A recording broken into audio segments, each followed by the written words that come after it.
في الفيديو ده هوريك ازاي تعمل مشهد زي ده من الصفر، واللي هتشوفه دلوقتي هو جزء صغير جدا من شرح كامل موجود جوه الكوميونتي. هسيبك دلوقتي مع تفاصيل الكوميونتي وبعدها ندخل على الشرح خطوة بخطوة. انا عامل كوميونتي للمونتيرز، كل شهر فيه كورس جديد بيعلمك ازاي تعمل فيديو ريلز كامل من الصفر. المميز ان المشاهد ال3 دي اللي احنا بنعملها في الفيديو واللي بتاخد منك ساعات ممكن ما تعرفش تطلعها بنفس الجودة اللي احنا بنعملها، هتقدر تعملها في 10 دقايق بس وتستخدمها في كل مشاريعك بعد كده بكل سهولة. طيب ازاي؟ لان المشاهد بنعملها في ملف منفصل عبارة عن قالب جاهز، بتبدأ تغير النص والعناصر وتظبط حركة الكاميرا زي ما انت عايز، والمشهد بقى جاهز معاك ومعاه كل حاجة بتحتاجها عشان تطبق فورا بعد ما تتفرج على الفيديو. طيب ايه الملفات اللي بتبقى معاك؟ الفيديو قبل وبعد المونتاج، ملف المشروع اللي اشتغلت عليه، ملف القوالب ال3 دي، المؤثرات الصوتية والعناصر اللي بنستخدمها. يعني مش هتتفرج وبس، هتشتغل وتنفذ زينا بالظبط.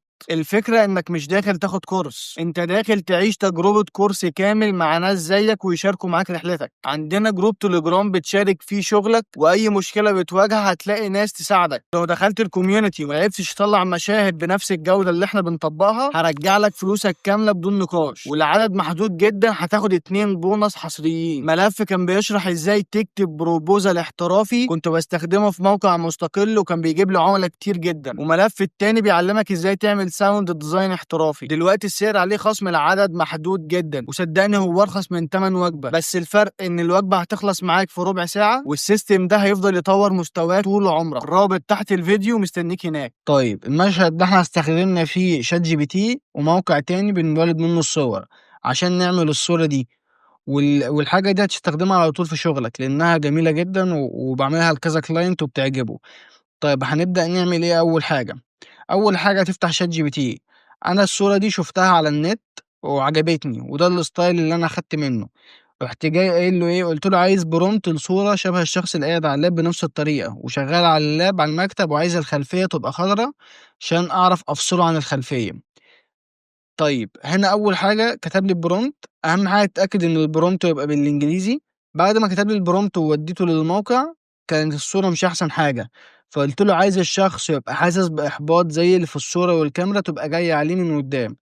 بتبدا انا تديله تفاصيل اكتر عشان يجيب لك نفس الصوره، وجاب لي البرومت ده في الاخر. والبرومت ده انت هتلاقي برضه سايبهولك في الملفات اللي موجوده عندك. هتبدا تاخد البرومت ده كنترول سي، بعد كده هتروح جاي داخل على الموقع، هتبقى تخش على موقع فري بيك ماشي، وهتخش على ايمج جنريتور وهتبدأ تديله زي ما انت شايف. في الاول خالص جاب لي دول، والصور دي ما كانتش بالنسبة لي مش احسن حاجة. بعد ما جبت له البرومت الجديد جاب لي الصور دي. تعالوا نعمل برضو مع بعض. هتدوس هنا كنترول في على البرومت اللي احنا خدناه وهتدوس على جنريت، وفي ثواني طلع لك الصورة معاك جاهزة. الصورة مش عجبتك دوس جنريت تاني. بالموقع ده بيديك في اليوم لحد 20 صورة، فانت معاك كتير جدا يعني مفيش اي مشكلة. طيب بعد ما طلعنا الصورة بتروح جاي اخد الصورة محددها وهتجيبها على الافتر افكت، هتحطها على التايم لاين عندك. جميل. طيب اول حاجة عايزين نعملها، عايزين نفصل الصورة عن الخلفية. عشان كده وانا بقول لشات جي بي تي يقول له ان هي تبقى الخلفية خضراء عشان اعرف افصله. طيب هتبدأ تعمل ايه؟ هتبدأ تشوف افكت اسمه color key، هتبدأ تدوس عليه وهتيجي عند العلامة دي وهتروح جاي محدد اللون الأخضر، وهتخلي الكالر توليرانس هتخليه على 55 زي ما انت شايف شالها معاك. طيب عايزين نبدأ نحط خلفية نشتغل عليها. هتبدأ تدوس كليك يمين في أي حتة فاضية وهتدوس على نيو، بعد كده هتدوس على سوليد، مش هيفرق معانا أي لون، وهتدوس على اوكي. بعد كده هتبدأ تعمل ايه، هتخليه بس الصورة فوقيه زي ما انت شايف. اول حاجة هنبدأ نضيفها على السوليد ده فور كولر جريدينت زي ما انت شايف. هتبدأ بقى هنا تغير الالوان دي على حسب ذوقك. انا مثلا هخلي الالوان كلها مثلا بالدرجة دي، وبعد كده هبدأ اعدل عليها. تبدأ تجيب العلامة دي وتختار اللون ده، تبدأ تعمل في كله نفس الكلام.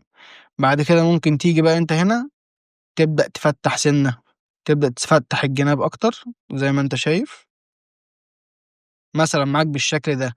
تاني افكت معانا بنبدأ نضيفه سي سي فينيت، ده بيخلي الحواف زي ما انت شايف، ده اللي احنا كنا حطيناه برضو على الفيديو نفسه، بس هنا هتيجي تقلل الكمية بتاعته. الاماونت بتاعته هتقللها معاك بالشكل الجميل ده. بص هنا قبل العلامة دي بتشيل الإفكت وترجعه تاني. طيب جميل. هتيجي هنا عند الصورة وهتبدأ تخليها تحت هنا معاك بالشكل ده. ممكن تكبرها شوية، ممكن نكبرها. ماشي. وهنخليها تحت كده. طيب زي ما احنا كنا عاملينها، بحيث تبقى ايه، كأنه قاعد على المكتب، ونخلي الحتة دي يبقى فيها النص. وانا كنت عامل شيب لاير بيدي برضه شكل كويس، كنت برضه مقتبسه من الراجل اللي كان عامل المشهد ده. طيب نبدأ نعمله ازاي؟ هتبدأ أول حاجة هتجيب البين تول وهتقفل الفيل وهتسيب الاستروك، هتفتحه على أي لون مش مشكلة. جميل. بعد كده هتبدأ ترسم الشكل ده. بعد كده هتبدأ نصغر المشهد شوية بالسكرول بتاع الماوس، وهتبدأ ترسم الشكل معاك من بره الفريم. تبدأ تعمله معاك زي ما انت شايف كده. طبعا الاستروك ده صغير قوي، هنبدأ نخليه أعرض زي ما انت شايف. تحدد كده وهتيجي عند العلامات دي الهاندل وتروح جاي مظبطها كده. ابدأ ظبط معاك الشكل لحد ما تحسه مناسب معاك. عادي ممكن مثلا تعمله كده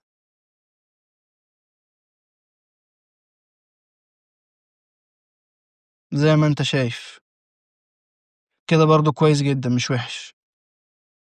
ماشي. طيب وتيجي هنا عند علامة البرسنتج دي وتخليها فيت. طيب جميل. عندك هنا بنبدأ بقى ايه، ابدأ اغير لونه. ممكن نخليه مثلا الدرجة دي، او افتح سنة صغيرة. وهتيجي عند الاوباستي وهتيجي تقلله شوية مثلا، هتخليه معاك بالشكل ده. طيب بعد كده عايزين نديله الحركة بتاعته، هنعملها ازاي؟ اول حاجة بس عايزك تيجي تحدد لي على النص وتدوس على حرف الجيم عشان يجيب اوله معانا هنا. وهتيجي هنا بعد ما تحدد النص، هتروح جاي دايس عند علامة الاد اللي فوق وهتضيف تريم باص. فين التريم باص؟ اهو التريم باص. وهتفتح التريم باص وهتيجي عند الاند، هتدي فيها كي فريم وهتخليها 0. جميل. وهتيجي بعد ثانية هتخليها 100. جميل. وهتعمل برضو نفس الكي فريم، هتحدد الاتنين، هتعمل F9 على الجراف اديتور، هتروح جاي سحبهم كده زي ما انت شايف. جميل. عشان يعمل معاك الشكل ده. كتيرة جدا عشان تتعمل هنبدأ دلوقتي نضيف عندنا النص. ولو انت لسه مبتدئ عادي ممكن تجيبه من تحت اهو، ولو انت لسه مبتدئ تروح جاي مطلعه فوق معانا. بتدوس على كنترول دال، كنترول دال بيطلع فوق، كنترول جيم بينزل تحت. بعد كده تروح جايب السلكشن تول، هتدوس على العلامة دي أو تدوس على الحرف الفي من الكيبورد. بعد كده تجيبها هنا وتدوس على اس، وتروح جاي مكبره ومظبط الشكل زي ما انت عايز. تروح جاي مثلا دايس هنا سبيس، وتيجي هنا تروح جاي مخليه هنا كده في النص، وتظبط الشكل زي ما انت عايز. نبدأ بقى مثلا نعمل ايه، نخلي كلمة ولو انت لسه مبتدئ دي نخليها بلون مختلف عن اللي فوق. هتروح جاي محددها ومخلي اللون بتاعها ابيض مثلا. ولو عايز تكبرها انا عرفتك بقى الطريقة، تعرف تعدل فيها زي ما انت عايز. تروح جاي مكبرها كده، اعمل اللي انت عايزه. طيب بعدها هنروح جاي مدينها مثلا ايه سموث سكيل. تروح جاي دايس على الافكتات اللي احنا كنا مجهزينها، البريستات اللي معاك، تروح جاي هنا محدد على واحد منه زي ما انت شايف. ولو انت لسه مبتدئ، طيب هنا عندك مثلا لو لقيتها بطيئة او سريعة ازاي تعدلها؟ هتدوس على حرف اليو بعد ما تطبق البريسيت، وهتبدأ تعدل في القيم دي، تقربها من بعض مثلا. تعالوا مثلا نبص كده مع بعض على المشهد. تتعمل ولو انت لسه مبتدئ الشيب لاير حاسه سريع جدا، فانت ممكن تبعد الكي فريم اكتر عن بعض. ولو انت لسه مبتدئ ولو انت لسه مبتدئ ماشي جميل جدا. هتبدأ بس تكبر دي كده.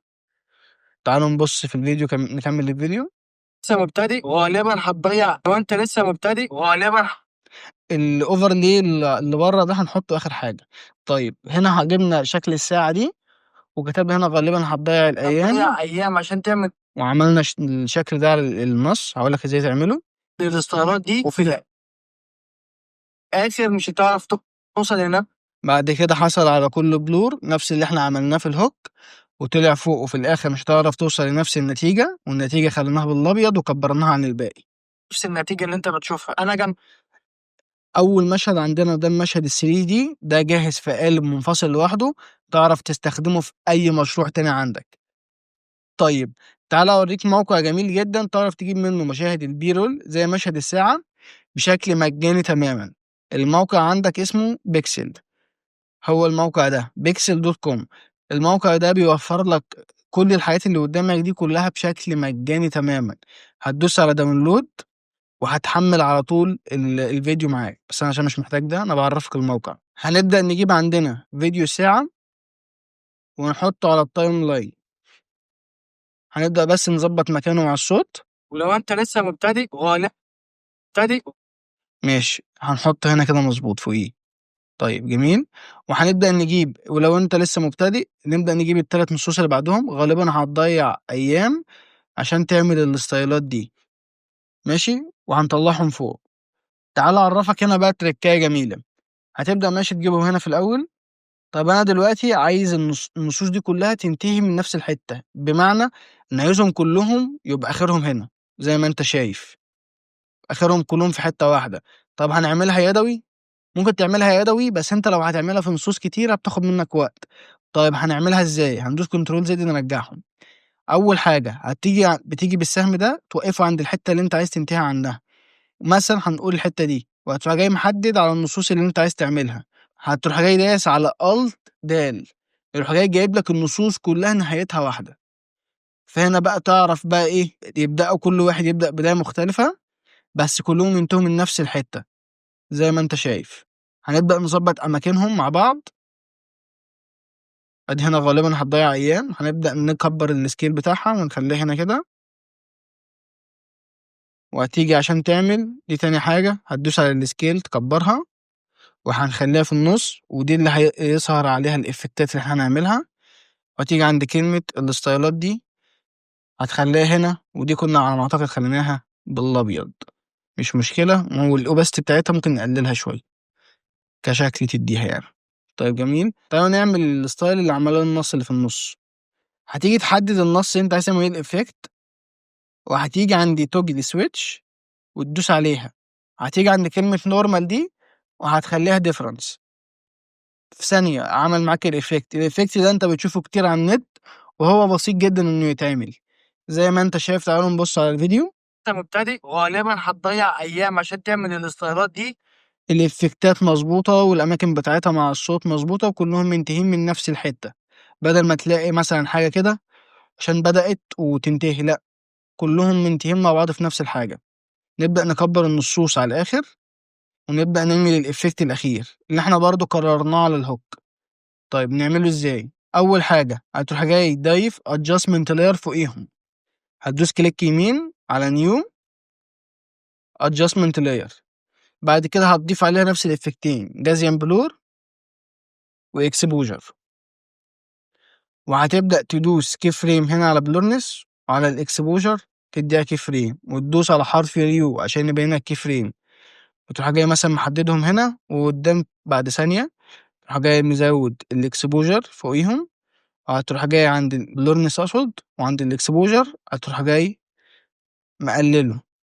وهتيجي تجيب النص اللي هو الأخير اللي هو، وفي الآخر النتيجة اللي أنت بتشوفها تروح جاي جايبه فوق كده، طلعه فوق بكنترول حرف الجيم. طيب جميل. هو بيظهر عند الثانية دي. ممكن نقرب دي كده من بعض كده ويبدأ هو يظهر. ماشي تعال نحدد النص ونظبط شكله. طيب هتيجي هنا في الآخر مش هتعرف توصل، وتيجي عند كلمة توصل بعدها تروح جاي دايس انتر، نعمل منهم سبيس ونكبر دي كده، وتيجي عند الالاين وهتخليها في النص، وهندوس على السكيل ونكبره ونخليه بالشكل اللي معانا ده زي ما انت شايف. ممكن هنا ندوس على السكيل نصغره سنة عشان هو كده طالع بره الفريم. ماشي زي ما انت شايف ممتاز جدا. وفي الاخر مش هتعرف توصل لنفس النتيجة اللي انت بتشوفها. طيب ممكن تيجي عند كلمة بتشوفها، او انا كنت جايبه في الاخر مش هتعرف توصل لنفس النتيجة وشلت الباقي. فانت شوف ايه اللي يناسبك، بس انا هوريك نفس الافكت. بتحدد كلمة بتشوفها بتدوس عليها وتغير اللون بتاعها، وبتروح جاي عند الحتة دي وتكبرها، بقت كده شكلها اكبر من الباقيين. طيب ايه الافكت اللي انا كنت عامله للنص ده؟ عامل له نفس الإفكت اللي إحنا عملناه قبل كده اللي هو position مع الopacity. هتحدد ال2 key frame هتخلّيهم قدّام ومثلًا في الأول كده تخلّيهم تحت، ونفس الكلام عملته لحرف الX اللي ظهر، برضه نيجي نعمله مع بعض دلوقتي، نضبّط الجراف، تلاقي الحاجة في منها حاجات كتيرة أوي بتتكرر مع بعض، فالحاجة دي هتثبت معاك لمّا تسمعها كتير. تاني حاجة لمّا تيجي تطبّق الكلام ده كلّه بإيدك، ممكن تلاقي الحوار في الأول أصعب، بس مع واحدة تبدأ تكرر الحاجة دي هتلاقيها معاك سهلة جدًا، وهتلاقيك بتخلّص الفيديو بسرعة جدًا. نبدأ نجيب حرف الX وهنبدأ نحط عليه نفس الإفكتات. حرف الX هنحط عليه الإفكتات اللي بنحطها على النصوص عادي جدًا. تاخدهم control C وهتحطهم على حرف الX زي ما أنت شايف. تخلّي بس شكل النص يظهر مثلًا ونحطها هنا، وتدوس الalign نخلّيه في النص. برضه نفس الإفكتات هتعمل هنا 2 key frame وتوديهم قدّام وتنزّله تحت، تخلّي الopacity 0 وأدي هنا F9 وتروح جاي مضبّط الجراف زي ما أنت شايف. نص هنا يطلع ودي تطلع بعدها زي ما أنت شايف بالضبط. بعد كده المشهد بقى معاك كلّه كامل. طيب هنبدأ دلوقتي نضيف فوقيهم الoverlay. الoverlay برضه هتلاقيه عندك في الملحقات overlay الريشة ده، هتبدأ تدوس scale تكبّره لحد ما يملى الشاشة على الآخر، جميل؟ طيب عشان تشيل الأسود ده هتدوس على normal عند الmood هتدوس على normal بعد كده تروح جاي دايس على screen وتيجي عند الopacity وتقللها شوية. بقى معاك بُص زي ما أنت شايف بالشكل ده، بس هتيجي تبدأ بس تضبّطها إحنا مش عايزينها من أول الفيديو، إحنا عايزينها من أول اللقطة دي، زي ما أنت شايف اللقطة دي بدأت عندنا من أول هنا كده، هتروح جاي دايس على حرف الجيم بس بقى بدايتها كده، زي ما أنت شايف. طيب دلوقتي بعد ما هتخلّص اللقطات دي، إحنا كده هنبدأ دلوقتي نطلع على القوالب ونبدأ نعدّل عليها. بعد ما بتخلّص مثلًا المشاهد كلّها خلصت هنا، بتروح جاي عامل إيه، محدد على كل الlayer اللي إحنا عملناها لحد فين، لحد الsolid layer تحددهم كلّهم وتدوس control shift د وتمسحهم. لو حابب تتفرّج على الشرح كامل هتلاقي لينك الواتس في صندوق الوصف وفي التعليق المثبت.